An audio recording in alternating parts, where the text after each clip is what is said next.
जय माता दी। मैं पंडित गौरव शर्मा, एस्ट्रो अर्थ चैनल में आप सभी का बहुत बहुत स्वागत है।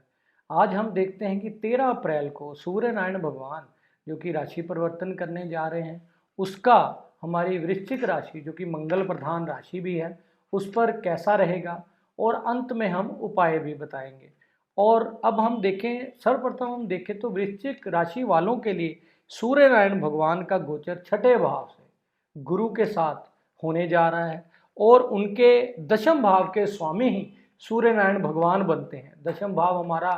कर्म क्षेत्र का भाव, हमारे जॉब बिजनेस के लिए हम देखते हैं, इसलिए भी इस युति का प्रभाव बहुत महत्वपूर्ण स्थान रखेगा वृश्चिक राशि वालों के लिए। और इसलिए भी सूर्य नारायण भगवान का प्रभाव रहता है, क्योंकि हमारे ज्योतिष शास्त्र में सूर्य नारायण भगवान को हमारी आत्मा का कारक मानते हैं, हमारे पिता का कारक मानते हैं, हमारे कॉन्फिडेंस का कारक मानते हैं। समाज में हमारी मान प्रतिष्ठा किस प्रकार की होगी, यह सब हम सूर्य नारायण भगवान से ही देखते हैं। और हमारे पिता के कार्य क्षेत्र के लिए भी हम सूर्य नारायण भगवान का ही आकलन करते हैं। और इसके साथ साथ बृहस्पति के साथ गोचर होना, यह भी वृश्चिक राशि वालों के लिए बहुत महत्वपूर्ण स्थान रखेगा, क्योंकि वृश्चिक राशि वालों के लिए सूर्य व गुरु दोनों ही योग कारक ग्रह बनते हैं, क्योंकि वृश्चिक राशि वालों के धन भाव के स्वामी गुरु बनते हैं, और उसके साथ साथ पंचम भाव के स्वामी भी गुरु बनते हैं। अब हम देखें वृश्चिक राशि वालों के लिए छठे भाव से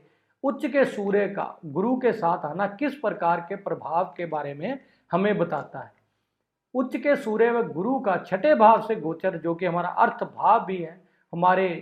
रोग रिपु ऋण के लिए हम छठा भाव का आकलन करते हैं, उसमें उच्च का सूर्य का आना यह हमारे दुश्मनों से हमें बचाव के बारे में इंगित करता है, हमारे धन हानि से बचाव के बारे में बताता है, और हमारे ऋण का किसी प्रकार से पुराना ऋण हो उसमें उतारने के योग कहीं ना कहीं इस युति से प्राप्त हमें हो सकते हैं। और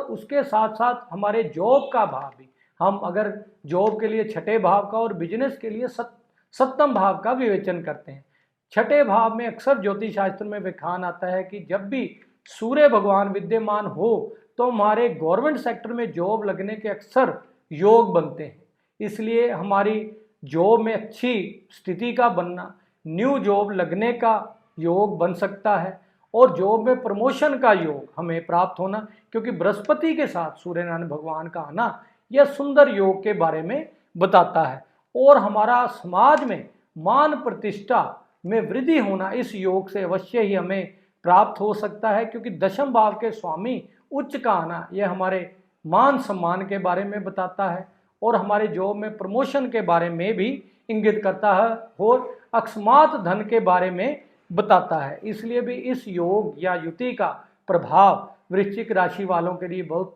सुंदर रहेगा। और अगर हम देखें तो किस प्रकार के महत्वपूर्ण उपायों को या सावधानियों को सर्वप्रथम हमने करने से हमें निश्चित ही इस युति का या उच्च के सूर्य का अच्छे परिणाम मिलेंगे। छठा भाव, जैसे कि मैंने आपको बताया